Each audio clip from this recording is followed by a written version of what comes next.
Bristol Community College, Mathematics with Dan Avedikian, Math 060, Topics in Developmental Math, Section 1.5, Problem 11. This is Section 1.5, Problem 11.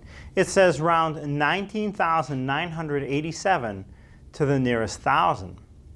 So first, we have to identify the position that we want to round to. So it says the thousand position, which is the leftmost 9. That's the thousand position. Again, the 7 is in the ones position, the 8 is in the tens position, the first 9 is in the hundreds position, and the second 9 is in the thousands position, and that's what the problem says to round to.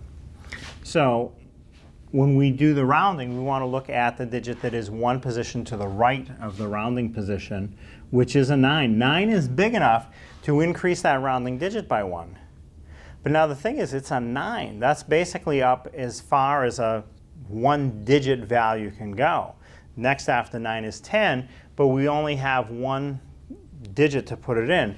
Well, you can think of it as carrying, like when we carry an addition. That 9 turns into a 10. The 0 from the right half of the 10 you can put right under the 9. The 1 from the left half of the 10 will get carried over to the next digit to the left and added to it. So there was already a 1 there, plus the 1 we're adding to it from the 10 from our rounding. So 1 and 1 is 2.